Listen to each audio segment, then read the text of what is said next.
I fucked it up. Do we keep this? 3, 2, 1. Hi. Hey. Hi. For a change, I'm not going to come in laughing. There's just no. And I'm not going to sing it. I'm not going to sing it. Okay, we're trying to. Hello? I'm sitting today. I couldn't help it. I'm sitting today. How about that sting? So is it affecting your flow? Sitting? No, I like it. I feel like a sportscaster today, and I'm not a sports guy. I'm wearing a. Over to you, Sean. How did it go in the hurdles? That's exactly what. Did they make it over the bar? I'm a specifically hurdle expert, brought in only for one event every Olympics. Whoa! Look at him clear that hurdle. Oh! You made it over the little post. Nailed it. See you next year, Sean Patrick. Thank you for coming out. Wouldn't that be a dream job? Be the best. You know, with the back to school starting and COVID symptoms and testing facilities, I feel like I've been over some hurdles this week. You are, and you're clearing them all. Take it from an expert. Happy to report, COVID free. Yay. Okay, well, wait, can we stop for a sec? Good morning, Lindsay, fellow marketeer. Good morning. Good morning, Sean Patrick. How are you? I'm great. Great. I'm great. I'm sitting down. I literally have I had to take my watch off because I have a panic client freaking out right now. And I'm like, I'm sorry. What did you say? Do you see it like vibrating off your desk? No, I'm not that stupid. What is it? What's your saying? My favorite saying is, don't confuse my free time with availability. Oh, boom. That's going on Instagram. Can we talk Should about I how drop we're this mic? No. Lindsay, I'm going through the expenses and we have 4 mics. I keep dropping them because that's the kind of little bombs we like to drop on this thing. Yeah, you're more I'll about say it bombs. one more time. Don't confuse my free time with availability. Oh God, that's a video piece right there. Sorry, audio fans. I'm sorry. We're waiting to get back into a podcast studio. There's not much I can do about it at this time. Let's vaccinate those kids, Canada. Come on, right? Yes, please. Okay. All right. So I'm really excited. Because we're going to talk about something that both of us are very excited about, but I definitely teased the entire season to be something we're going to talk about. And that is brand purpose. But not just brand purpose, something specific about purpose so that everyone can kind of chime in on this whole trend going on in our industry. And the term is, what is it, Lindsay? Purpose washing. Purpose washing. Can you make it clear? Can you say it again so the people in the back can hear? Purpose washing. Should I turn up my microphone? Because is it no? You just didn't move because your I lips. dropped it with my last bomb. No, you went. Okay. Purpose washing. Hadn't heard it. Lindsay shared it with me. I pretty much figured it out pretty soon. I'm a little done with the washing term, but it is a valid. I was just going to say, we love us a good washing, don't we? We spoke about woke washing in season 1. We just like to hop on a good wash. Yeah. So let's hop on the purpose washing bandwagon, which you're not supposed to do, except for purpose washing. And Lindsay, tell us, I think you're a little spiced up about this. Yes? Yeah, I am a little spiced up. So into my beautiful inbox came an article from Ad Age magazine. The title is Beware of Purpose Washing and Other Takeaways from ANA's Masters of Marketing, which is a conference or a live event that they had. So I'm like, okay, interesting. I love the term purpose washing, and we talk about brand purpose all the time. So what the headline was pointing out was that a lot of their speakers were really talking about brand purpose and really drilling that home throughout this event. And so it led them to kind of bring forward that notion of like, beware of purpose washing, the fact that everybody's talking about it and jumping on this bandwagon and making sure that it's right for you. So I shared this article with Sean. I'm like, we need to talk about purpose washing because we talk about brand purpose all of the time.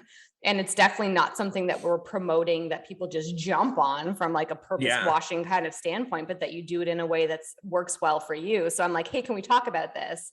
And then I tasked Sean with digging deeper into what purpose washing is first, before I share some other kind of stats and things. So do you want to share with us, Sean, what you found? Yeah. So with that, Lindsay gave me my homework and I did a little bit, and I have a few pieces, but the piece that I thought the most compelling was from 2016. I'm taking my hat off because I'm just sweating too much. 2016, imagine. So, and it's titled, it's from Advisorpedia, which means it's not an industry mag. It's literally a publishing platform for advisors, like business advisors, financial advisors, strategic advisors. So it's really at a business level. And it says purpose washing. I'll say that again. Purpose washing. It is hard to say 3 times fast. Purpose washing. Purpose washing, purpose washing, purpose washing. Thank you for proving it. Purpose washing and how to avoid it. I just took a quick excerpt from the article. It's good, solid. It's got a tidy 3, which if you're a fan, you understand Lindsay appreciates a tidy 3. So you're welcome, Lindsay. Thank you very much. We'll definitely post the link. It's by Haley Boning.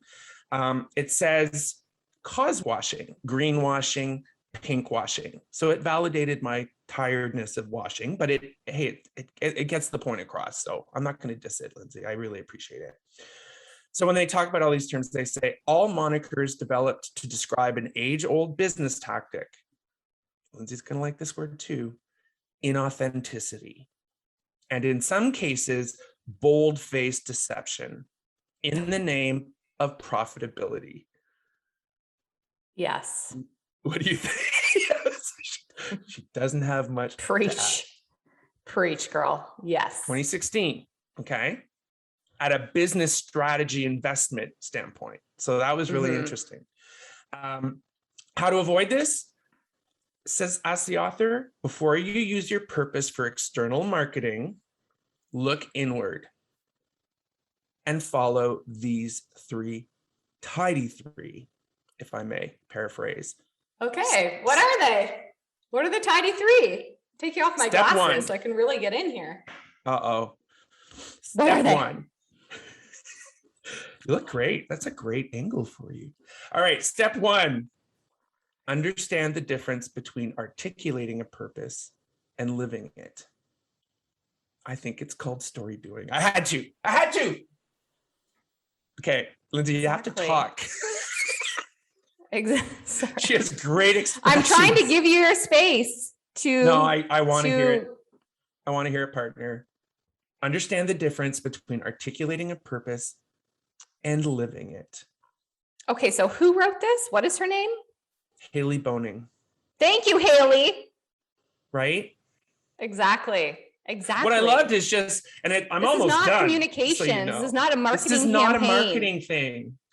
This is not marketing. And I think, Lindsay, you shared a little bit of experience last time we talked where when we were talking about National Day of Truth and Reconciliation, for Truth and Reconciliation, where you just sort of like, I have some clients that I'm not exactly sure have the right approach, but we'll see. Yeah. So it's that idea of you're coming to marketing to solve a problem, and marketing may not be where you should start. Would you agree, Lindsay? I don't even think it's to solve a problem. I think you're turning to marketing to highlight yourself as an amazing brand, but be an amazing brand first. And then communicate the amazing things that you do, you know? Yes. Yeah. Like the problem isn't that you can't articulate your purpose, which will often come to marketing for, is that you're not living one. Therefore, how do you articulate something that's not there? And perhaps you haven't even defined it, which is totally okay. And it's like when there's so much brand purpose chat going on, you're kind of just like, oh, what's the purpose? The pressure's on. Talk about our purpose. And it's like, I don't even actually know the heart of what our purpose is. So like, that's where you start. Yeah. And I think it's just that bad habit of thinking something like that is a low-hanging fruit, right? Okay. The top 3 things we're going to do this year is, talk about our purpose we don't have. and sell more dish tabs. And that's why Lindsay and I are never invited to those C-level meetings. I'm just saying. I'm always invited. All right. Well, let me know how they are. Do you get like free coffee and cookies? Or is I it think you get caviar and like, champagne? don't you get like Porsches? And you get a Porsche, and you get a Porsche. You get a Porsche. Oh, we're back to Boston.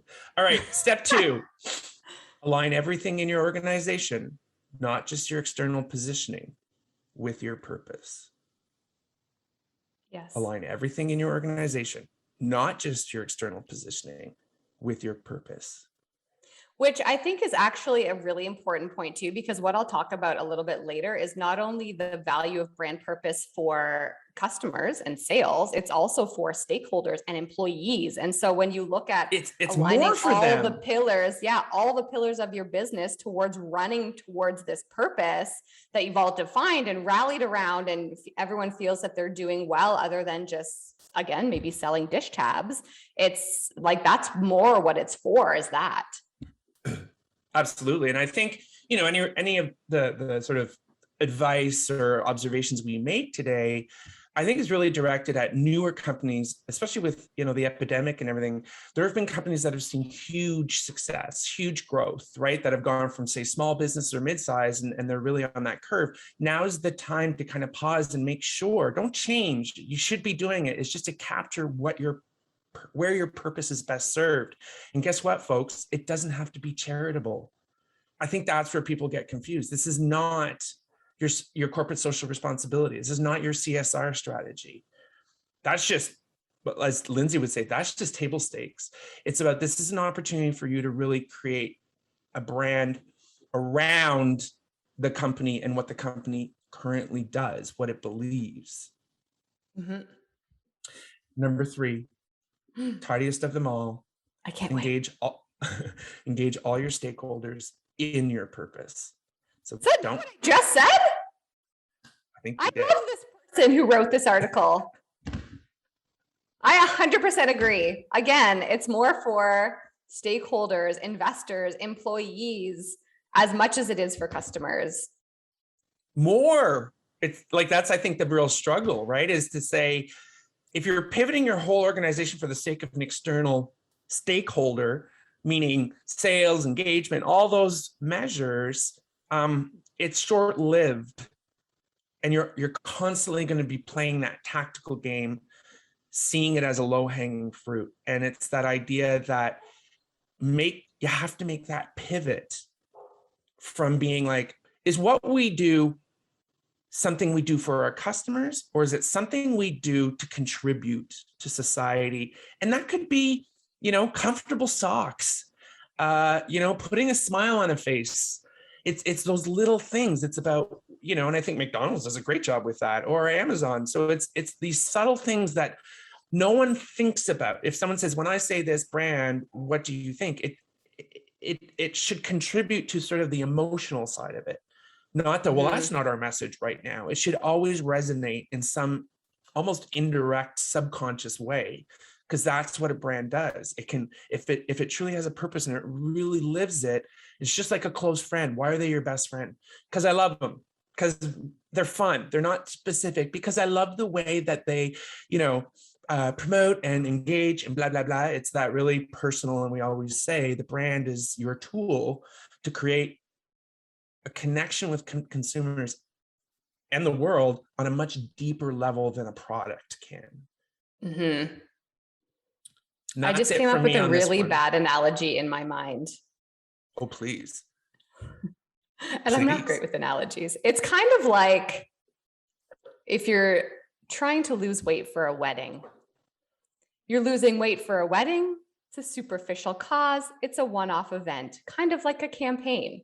If what happens the day after? And what happens the day after the wedding? What happens the year later when it's all gone and you've gained 20 pounds? If you're trying to lose weight, to be healthy, to live a healthier life, to live longer, to be there for your family, to enjoy all of the riches that life has to provide, that's when it sticks long-term. That's the purpose of your life. It's the same as the purpose of your brand. You can't do a purpose campaign and go back to your shoddy old ways afterwards. It's a blip on the radar. It's got to be at the heart of everything that you do, and fulfilling that greater purpose of what you're trying to achieve. So now, Lindsay, it's all yours. Well, the other part of this conversation for me, and this is more for like our marketing fans, our like brand managing fans, our, strategy and agency pals out there that who are trying to work with brands, and you even trying to work with your own brand to move forward brand purpose. This isn't saying, hey, you should only do brand purpose if you have a grandiose, huge ambition to change the world. And if you can't do that, then you should never try and do anything brand purpose. It's about figuring out what's right for you, and that brand purpose campaigns and advertising and initiatives can actually have really great business impact. So I think our message is that it's about figuring out the best way to do brand purpose for you, and in a way that makes sense for your employees and your stakeholders in your business, and how you kind of bring your brand and your company to life. So what I wanted to share was something that I saw in the Drum, my favorite. Sean says I'm a Drum correspondent. I may as well be, because I love them so much. I saw this article come forward this week. It was posted by Sam Bradley on October 11th, so only a few days ago. The title of it is Peter Field and IPA, Purpose Campaigns Drive Customer Acquisition and Market Share. So as part of this purpose washing conversation, I also wanted to give people a little bit of fuel as to say purpose marketing and purpose at the heart of your company can actually do very well for your business as well. So is something that needs to be considered and planned for. Yeah. And I think it creates that tension to say, we understand why companies may tend to purpose wash. I don't even think they know they're doing it. So it's just around, there's pressure around it because it does up performance. It's just about understanding if that's the route you're going to go, what's the best way to go about it, right? Yeah. And it's more about too that I've worked for a lot of brands in the past too, where they're like, I know that we need to communicate our brand purpose, and we actually do a lot of really great things, but it's the holidays and I need to sell more wrapping paper. So like, that's going to take precedent. And it's kind of like these immediate short-term initiatives take precedent and take precedent and take precedent because of the environment and trying to drive sales and trying to keep your business going and trying to pay the employees that you have and all of those different pieces. But if you don't take a step back, as you kind of just said, long-term to develop brand purpose and think about the best way to communicate it, you're going to miss out on some of the big advantages that it can actually have for your business. So I just wanted to share from this article a few key stats, which I'm hoping people kind of take away and use either internally at their companies or with the brands that they work with to help move some of these initiatives forward. This article from the Drum, again, that we'll post in the references, starts with brand purpose campaigns drive 15% more market share growth than marketing campaigns that don't focus on purpose, according to new statistics from marketing and advertising researcher Peter Field. So what the research shows, and they've stated some of these stats in this article, I'm hoping that you'll take them away and pull them out for your own strategies to move some brand purpose work forward. But they say Field's research estimates that 50% of well-executed brand purpose campaigns helped drive customer acquisition compared to 30% of non-purpose campaigns. So from an acquisition, that's interesting.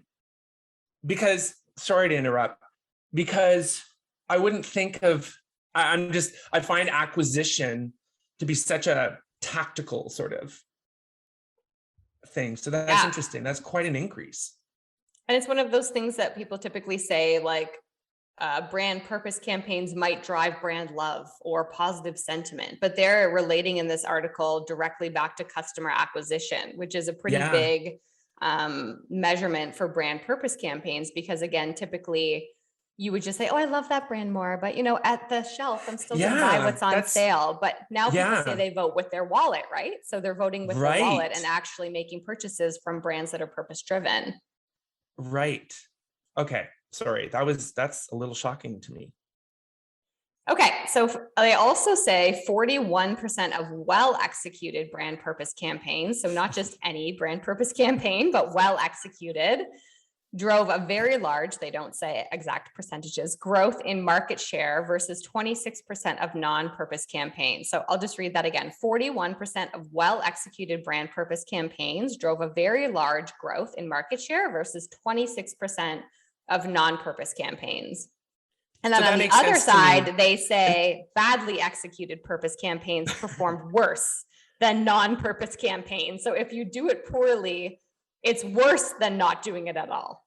Yeah, and I think we've said that many times. That makes perfect sense because whenever even a product makes a mistake, or there's a bad campaign, it's the brand that suffers. And the direct correlation with a brand's sort of success and the measure of success is market share, right? So that makes perfect sense to me. But like you said, Lindsay, it's about, there's a qualitative sort of factor there, which is well executed. And there's been, so many conversations over the last 10 years where it's like, well, I can't prove that brand love drives market share. Well, you actually can, there's ways to do it. And a lot of people are figuring it out. So it's not to say you can't figure it out. It's time to actually start figuring it out. And the other thing is, one thing we all know is since the pandemic, brands like loyalty is completely fickle. Consumers are switching. Brand switching is happening for totally different reasons. So it's that whole reasoning why you were so busy last year, I think, and this year, right? Is brands are kind of going, oh crap, we have to fight for their loyalty now, harder than we ever have, which is good for consumers. Yeah, it's good. So then Field goes on to say, I think exactly as well, we agree. It says, when brand purpose is done well, it can be incredibly effective, but to be good, there are particular learnings to observe. And then they say, what these findings show is that we shouldn't dismiss brand purpose out of hand. As we see here, there can be considerable benefits for companies in deploying brand purpose campaigns, both for engaging their own employees, stakeholders, and investors, as well as for driving customer sales. So again, they state those things before sales: employees, stakeholders, and investors, as well as driving customer sales. And then they say, when it is done well, when it is genuine and credible, brand purpose can be very powerful. And I think there's an interesting point there, kind of marries with me pulling from the Advisorpedia, is when we talk about those smaller businesses that have seen tremendous growth, understand strategically that brand purpose can multiply your value when done right over time. So don't ignore it. And if you've been ignoring it, don't rush it. But it's a key multiplier of a value of a company when you've got a purpose aligned organization. Right. He also found that purpose campaigns typically pull in more media coverage, amplifying their messaging and helping to boost employee satisfaction. So there's other things that can be picked up because of brand purpose stories and the way that you tell the story and the different type of messages that you put out there, kind of in contrast to, say, a promotion or something like that around a specific campaign or event. And then lastly, he also points out that improving environmental and social governance performance can satisfy other stakeholders such as suppliers, distributors, and investors. So again, depending on what your purpose is and how you communicate the impact of that, you can definitely satisfy other areas of your business and people who are looking at your business as well, like suppliers and investors. So again, we'll share this article in the notes for reference. But I think the whole point of us kind of bringing this forward in combination with the purpose washing is to say, beware of purpose washing. Don't jump on any bandwagons. But when you actually explore it and you do it well, there are some really great results that you can achieve from it. So very important metrics to take away as you're thinking about putting together your case as to why you should do more brand purpose. Okay. I do want to close with one thing that I found that was really great. It's a particular line. It's from The Message. I love The Message.ca, a wonderful publication. In April 2021, it's called How to Build a Brand with Purpose While Avoiding Purpose Washing. Yeah, and it's that's awesome. Yeah, it's really good. And it's from Bleu Blanc Rouge out of Toronto. They're originally a Montreal agency. Definitely one to watch. But to quote Chris Datsishin, who's the creative director, who closes with, does purpose always have to be about social consciousness? I don't think so. One of my favorite examples from more than 120 years ago is the Michelin Guide. Huh? A tire company not only invented the idea of traveling for pleasure, that was invented. Can you believe that? 120 years ago. People never thought to travel for pleasure before? Yeah, but it wasn't traveling for the sake of traveling. It was going someplace to do something. Interesting. But it's so funny. They say not only invented the idea of traveling for pleasure while wearing out their tires, it championed the importance of experiencing the wider world around us. And let's be honest, it's a tire company that sets the highest rating of restaurants at a global level, right? Interesting. That's like, I'm doing it.